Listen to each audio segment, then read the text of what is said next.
Hello बच्चों, स्वागत है आप सभी बच्चों का मेरे YouTube चैनल में। तो मैं निष्ठा चौबीसा और हम पढ़ रहे हैं क्लास 10th की साइंस।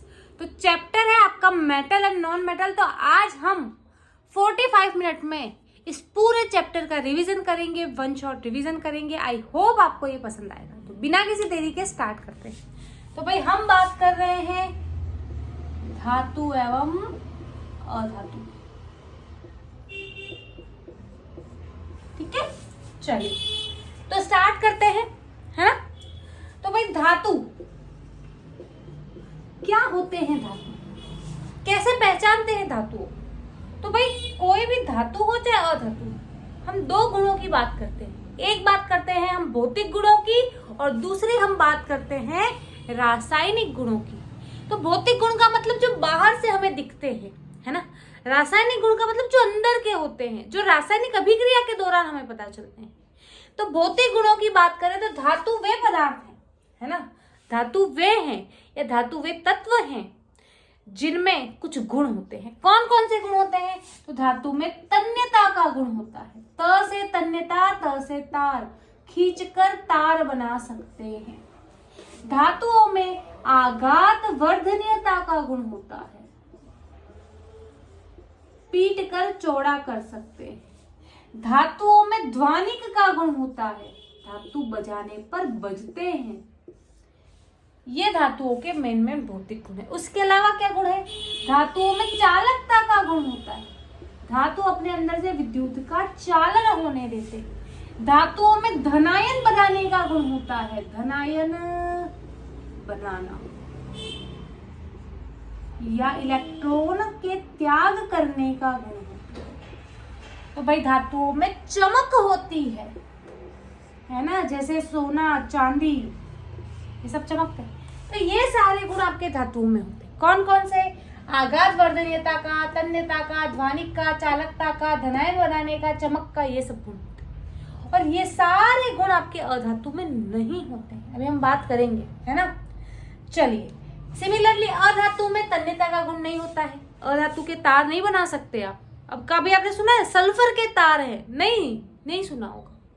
आघात वर्धनीयता का गुण नहीं होता, बजाने पर बजते नहीं है, चालक नहीं होते। लेकिन ग्रेफाइट एक ऐसी अधातु है जो चालक है, धनायन नहीं बनाते।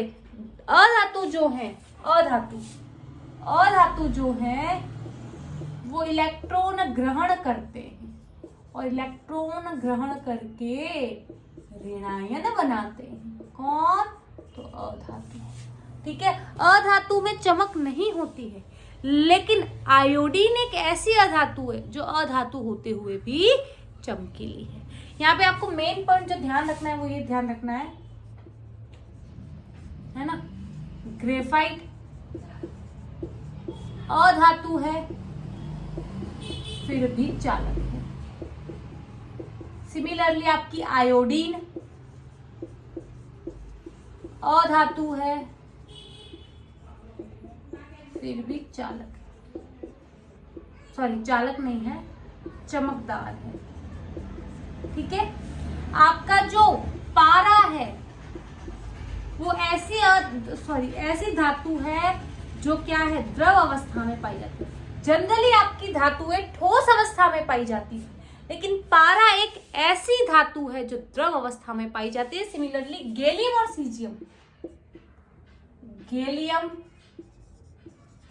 सीजियम ये ऐसी धातुएं हैं जो द्रव अवस्था में पाई जाती हैं। इनका गलनांक इतना कम है कि हथेली पे रखने पर ये क्या होती हैं, पिघल उठती है।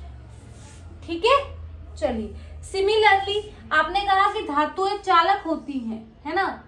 अगर आपको पता हो तो चांदी जो है वो बहुत अच्छी चालक है, लेकिन इस चांदी की तुलना में मरकरी, लेड ये क्या है, चांदी की तुलना में अचालक है। क्यों? क्योंकि अपने अंदर से बहुत कम विद्युत धारा प्रवाहित होने देती है।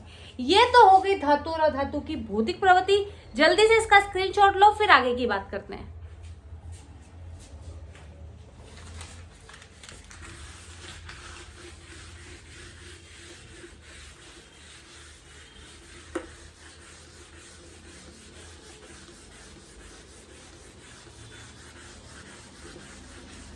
अब बात करेंगे बेटा रासायनिक गुण की। किसकी बात करेंगे? रासायनिक गुण की, है ना। तो बात करते हैं बेटा धातुओं की। धातुएं हो चाहे अधातुएं हो, जब आपकी रिएक्ट करती हैं, धातु हो चाहे अधातु हो, जब आपकी रिएक्ट करती है O2 से यानी ऑक्सीजन से, तो बनाती है क्या? ऑक्साइड। चैप्टर नंबर 2 में हमने ये भी पढ़ा है कि धातु के जो ऑक्साइड होते हैं वो जनरली क्षारीय प्रकृति के होते हैं, जनरली, है ना। अधातु के ऑक्साइड, अ से अधातु, अ से अम्लीय, अधातु के जो ऑक्साइड होते हैं वो अम्लीय होते हैं, ऐसा जनरली होता है। लेकिन कुछ धातुएं ऐसी भी हैं जिनके ऑक्साइड की प्रकृति अम्लीय भी होती है और क्षारीय भी होती है, और इसे कहा जाता है उभयधर्मी या द्विधर्मी ऑक्साइड, है ना। लिख लो यहां पर ये बात, वे ऑक्साइड जिनकी प्रवृत्ति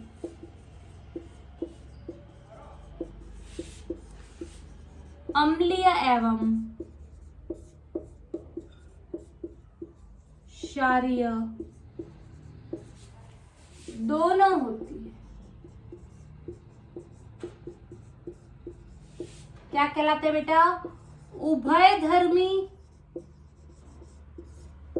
या द्विधर्मी ऑक्साइड। कौन कौन से है वे ऑक्साइड? तो भाई एल्यूमिनियम का ऑक्साइड, लेड का ऑक्साइड, जिंक का ऑक्साइड, बेरिलियम का ऑक्साइड, ये सब वो ऑक्साइड है जिनकी प्रकृति अम्लीय भी होती है और क्षारीय भी होती है। पता कैसे चलेगा कि प्रकृति अम्लीय है या क्षारीय? सीधी सी बात, अम्ल जब क्षार से क्रिया करता है तो लवण या जल देता है।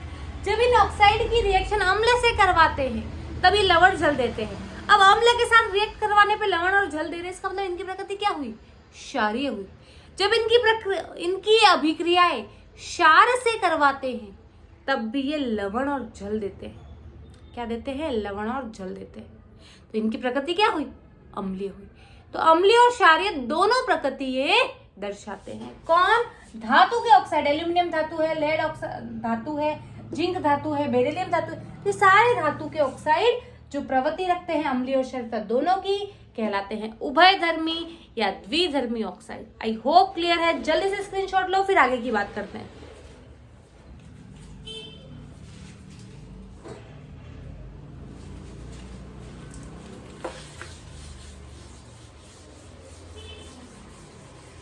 अब बात करते हैं वाटर के साथ रिएक्शन।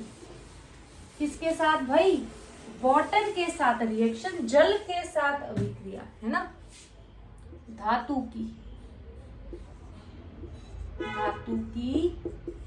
जल के साथ,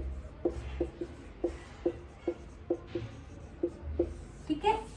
तो भाई आपकी जो धातुएं हैं जब जल के साथ, वाटर के साथ रिएक्ट करती है तो हाइड्रोजन गैस देती है। याद रखना, धातुएं जल के साथ रिएक्ट करके और अम्ल के साथ भी रिएक्ट करती है।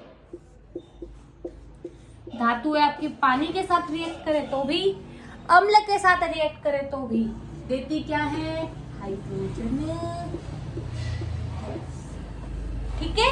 और साथ ही साथ बनाती हैं हाइड्रोक्साइड, ठीक है। चलिए एग्जाम्पल देखते हैं। जैसे आपकी बात करें सोडियम, पोटेशियम, कैल्शियम, ये ठंडे पानी के साथ ही रिएक्ट कर लेती है ना। जैसे ही पानी देखा रिएक्ट कर लिया। लेकिन सोडियम और पोटेशियम फास्ट रिएक्ट करती हैं, जबकि कैल्शियम स्लो रिएक्ट। अगर हम मैग्नीशियम की बात करें तो ये गर्म पानी से रिएक्ट करती है और ये सब बनाते हैं हाइड्रोक्साइड।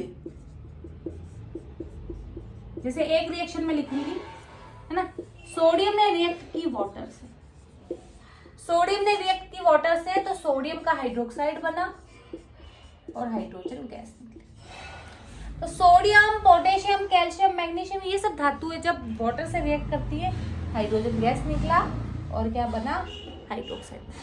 याद रखना, सोडियम, पोटेशियम, कैल्शियम ठंडे पानी से रिएक्ट करते हैं, मैग्नीशियम गर्म पानी से रिएक्ट करते हैं।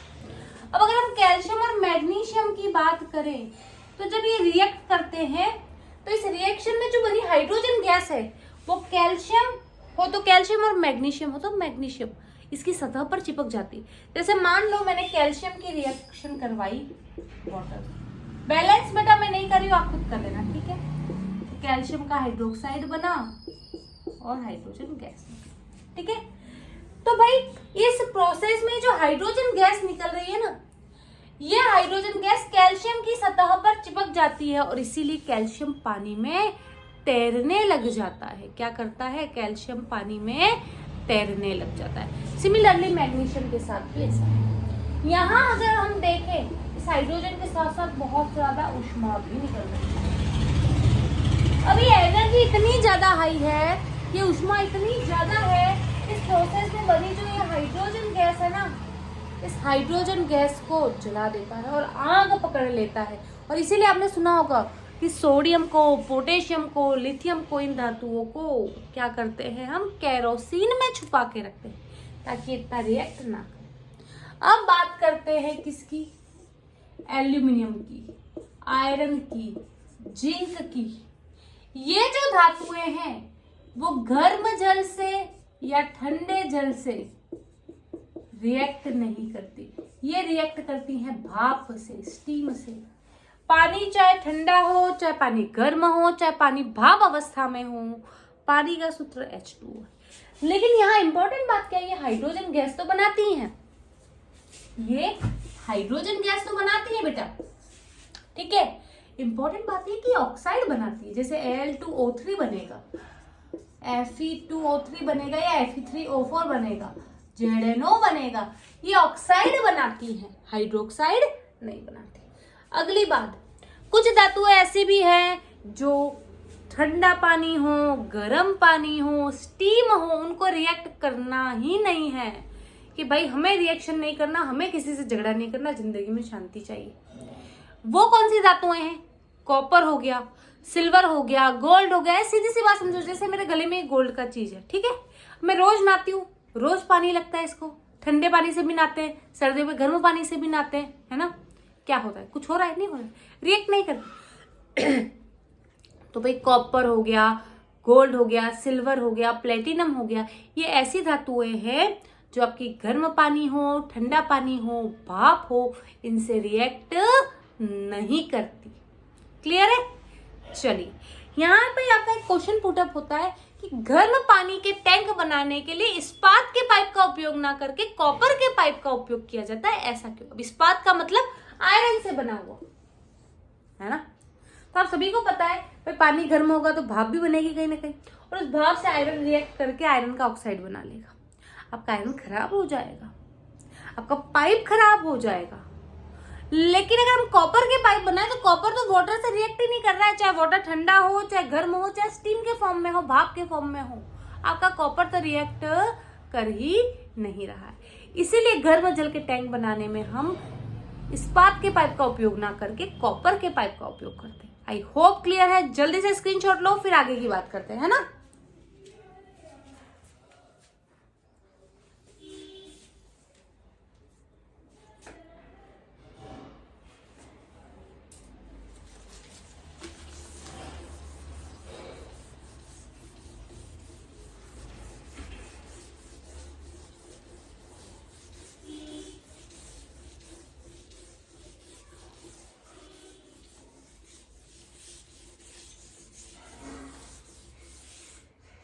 चलिए, वाटर के साथ रिएक्शन हो गई। फिर हमें ये भी पता है कि धातुएं जो है, अधातु की बात करते हैं, तो अधातु जो है वो वाटर के साथ, पानी के साथ कोई रिएक्शन नहीं करती। इसीलिए फास्फोरस एक अधातु है जो बहुत ही ज्यादा एक्टिव है, रिएक्टिव है। तो भाई इसीलिए फास्फोरस को पानी में मिला के रखते हैं, क्योंकि वायु में खुला रखेंगे तो भाई ऑक्सीजन से रिएक्ट करके जल जाएगी। तो अधातु वाटर के साथ कोई रिएक्शन नहीं करती। फिर हमें ये भी पता है कि भाई धातु जो है वो अम्ल के साथ रिएक्ट करते हैं। और क्या करते हैं भाई? धातु अम्ल के साथ रिएक्शन करके, हाइड्रोजन गैस देते हैं, विस्थापन अभिक्रिया होती है। हमेशा होगा पत्थर की लकीर केमिस्ट्री में कुछ भी नहीं है, रिएक्शन होती है तो ऐसा करते हैं। लेकिन धातु है, यही धातु जब HNO3 नाइट्रिक अम्ल से रिएक्ट करती हैं तो हाइड्रोजन गैस नहीं निकालती। आखिर ऐसा क्यों? तो नाइट्रिक अम्ल HNO3 प्रबल ऑक्सीकारक है, प्रबल ऑक्सीकारक है, स्ट्रॉन्ग ऑक्सीडाइजिंग एजेंट है। तो जैसे इस प्रोसेस में हाइड्रोजन गैस बनना चाहती है, ये अपना ऑक्सीजन प्रदान कर देती है और यहाँ पर वाटर बन जाता है। ये इंपॉर्टेंट बात है कि नाइट्रिक अम्ल जो है प्रबल ऑक्सीकारक है। ऑक्सीकारक का मतलब है कि उसमें ऑक्सीजन प्रदान करने की क्षमता है। कहीं भी जाता है, ए ऑक्सीजन ले ले, ए ऑक्सीजन ले ले, ए ऑक्सीजन ले ले, ऐसे करता रहता है। तो जैसे रिएक्ट करके हाइड्रोजन गैस बनने चाहती है, ये अपना ऑक्सीजन दे देता है, तो यहाँ पर वाटर बन जाता है। साथ ही खुद नाइट्रोजन के किसी ऑक्साइड NO, N2O, NO2 में बदल जाता है। लेकिन कहानी में अभी भी ट्विस्ट है मेरे लाल। क्या? कि यही HNO3 जब मैग्नीशियम या मैग्नीज से रिएक्ट करेगा तो हाइड्रोजन गैस बनाएगा। समझ में आया? आपकी धातु अम्ल से रिएक्ट करके हाइड्रोजन गैस देती है, लेकिन यही धातु HNO3 से रिएक्ट करके हाइड्रोजन गैस नहीं देती। क्यों नहीं देती? क्योंकि HNO3 प्रबल ऑक्सीकारक है। क्या है? HNO3 प्रबल ऑक्सीकारक है ना? इसमें ऑक्सीजन प्रदान करने की क्षमता है। प्रोसेस में बनी हाइड्रोजन बनने ही जाती है, ऑक्सीजन प्रदान करके वाटर बना देता है और स्वयं नाइट्रोजन के किसी ऑक्साइड में बदल जाता है। लेकिन मैग्नीशियम और मैग्नीज ऐसी धातुएं हैं जिनके साथ ये हाइड्रोजन ये HNO3 रिएक्ट करता है और हाइड्रोजन गैस देता है। क्लियर? अब धातु जो है अन्य धातु के लवण विलयन से कैसे क्रिया करता है, इसे जानने के लिए हमें समझना होगा सक्रियता श्रेणी। तो एक बार सक्रियता श्रेणी देखते हैं भाई।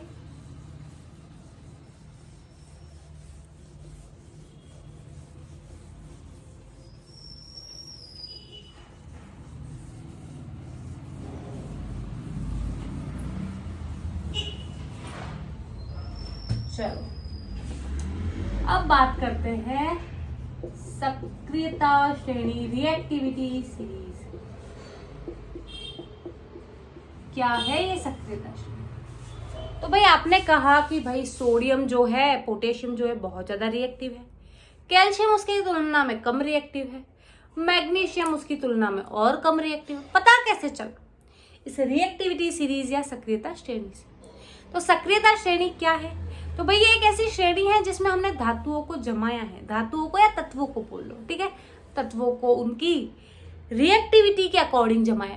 जो तत्व ज्यादा अभिक्रियाशील है उसे ऊपर रखा है, जो तत्व कम अभिक्रियाशील है उसे नीचे रखा है। तो भाई सक्रियता श्रेणी क्या है? तो सीधी सी बात, क्या है सक्रियता श्रेणी? है ना, वह श्रेणी जिसमें तत्वों को उनकी अभिक्रियाशीलता के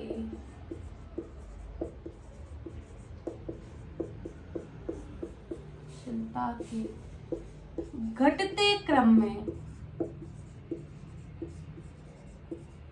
रखा गया है।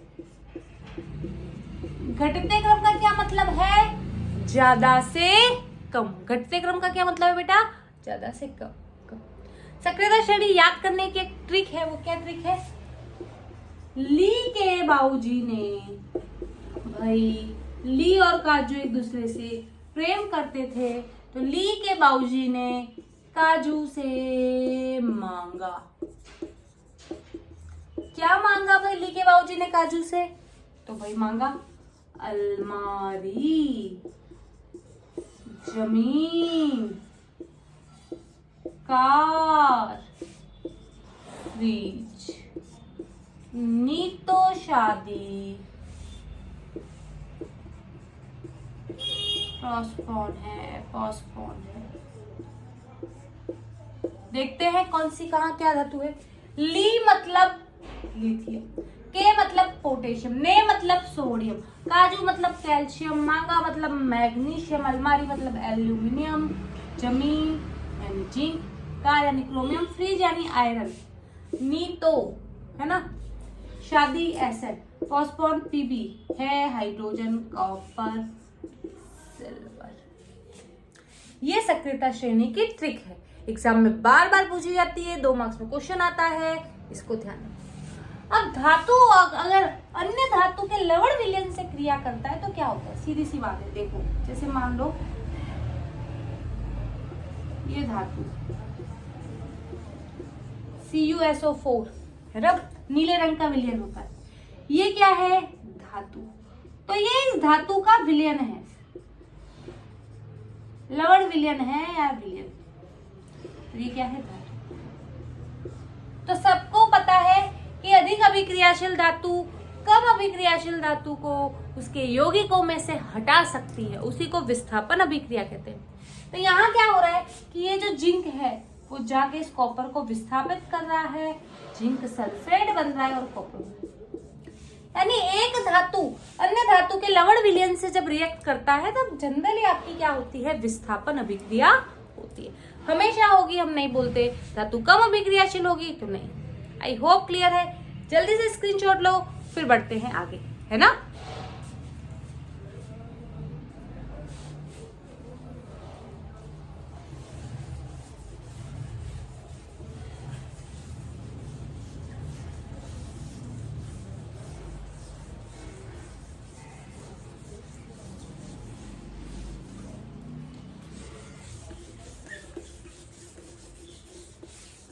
आगे की बात, अब हमारी प्रकृति में पाए जाते हैं धातु। ये धातु हो या अधातु, इसका जो मेन सोर्स है वो हमारी पृथ्वी है या हमारी प्रकृति है, ठीक है। तो यहाँ पर हमारी जो पृथ्वी है इसमें धातु 2 रूप में पाई जाती है ना, पृथ्वी में धातु।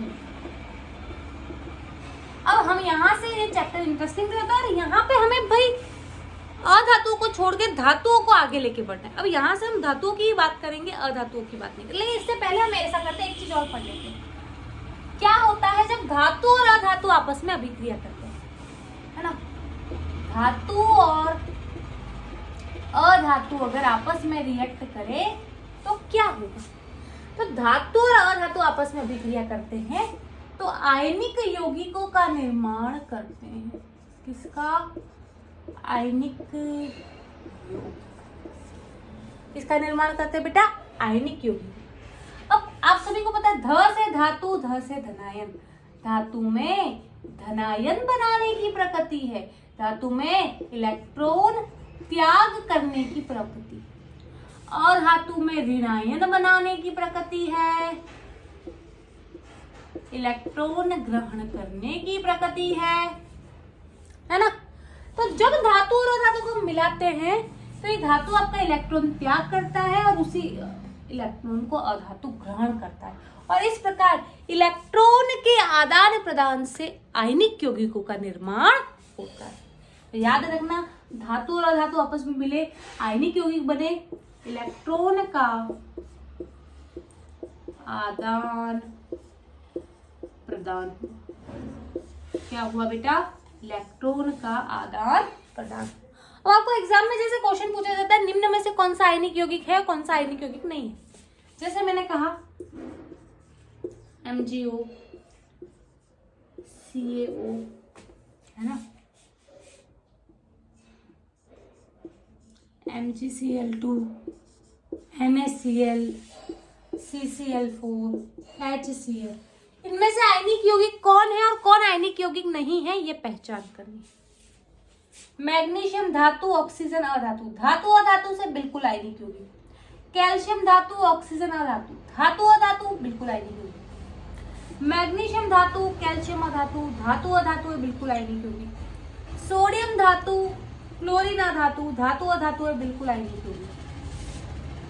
कार्बन धातु, क्लोरीन अधातु, सॉरी कार्बन अधातु, क्लोरीन भी अधातु, दोनों अधातु आयनिक यौगिक नहीं।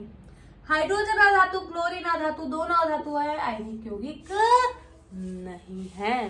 तो आई होप आपको आयनिक यौगिकों का कॉन्सेप्ट भी क्लियर। अब इन आयनिक यौगिकों की विशेषता क्या होती है ना। तो आपके जो आयनिक यौगिक होते हैं वो ठोस अवस्था में पाए जाते हैं, है ना, सामान्यतः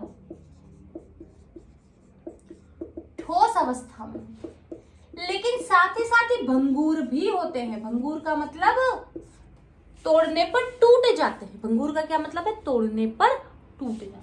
तो आयनिक यौगिक सामान्यतः ठोस अवस्था में भी होते हैं, साथ ही साथ भंगुर भी होते हैं। ये आयनिक यौगिक जो होते हैं इनके गलनांक और क्वथनांक उच्च होते हैं।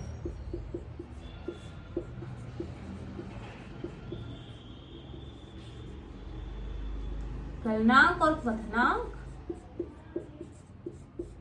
उच्च होते हैं। ऐसा क्यों?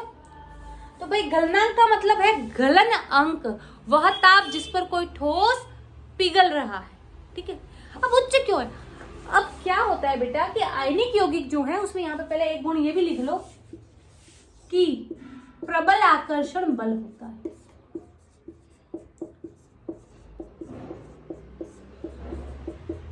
अब दोनों को एक दूसरे की जरूरत है। सोडियम को जरूरत है क्लोरीन की, क्योंकि सोडियम को इलेक्ट्रॉन त्यागना है और वो इलेक्ट्रॉन लेने वाला कोई चाहिए, और वो इलेक्ट्रॉन क्लोरीन है। क्लोरीन को भी सोडियम की जरूरत है, क्यों? क्योंकि उसको इलेक्ट्रॉन ग्रहण करना है, और ये इलेक्ट्रॉन दे कौन है? सोडियम। तो क्योंकि यहाँ पर दोनों को एक दूसरे की जरूरत है, दोनों एक दूसरे को पकड़े हुए हैं, इसीलिए इनमें प्रबल आकर्षण बल है। और क्योंकि दोनों एक दूसरे को झपट के पकड़े हुए हैं, क्लोजली पकड़े हुए हैं, इसीलिए इन लोगों को दूर करने के लिए हमें बहुत ज्यादा एनर्जी देनी पड़ती है, और इसीलिए इनके गलनांक और क्वथनांक उच्च होते हैं। और चौथी बात, गलित अवस्था में विद्युत का चालन करते हैं।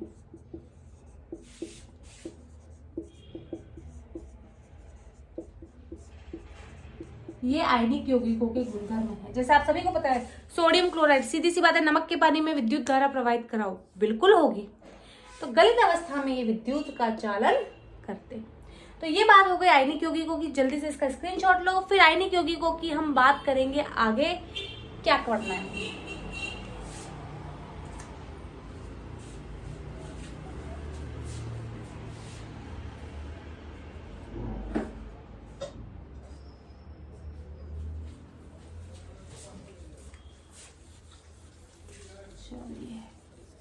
अब बात करेंगे हम इलेक्ट्रॉन बिंदु संरचना की। किसकी बात करेंगे मेरा बेटा?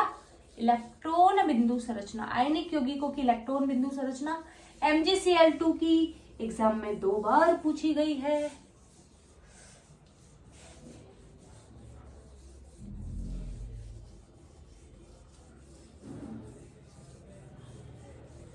चलिए देखते हैं ना। तो अब बात करेंगे बेटा इलेक्ट्रॉन बिंदु संरचना की। इलेक्ट्रॉन बिंदु, पेन भी नहीं चल रहा, कोई बात नहीं। तो ऐसा करते हैं, इलेक्ट्रॉन बिंदु संरचना और फिर धातु द्वैतर्म से आगे का भाग जो है वो हम इस वन शॉट रिवीजन के सेकंड पार्ट में करेंगे। तो आई होप आपको ये क्लास पसंद आई होगी। क्लास को लाइक जरूर करें, शेयर जरूर करें। यूट्यूब पे नए हैं तो सब्सक्राइब के बिना ना जाए। मिलते हैं नेक्स्ट क्लास में, तब तक के लिए बाय बाय, टेक केयर।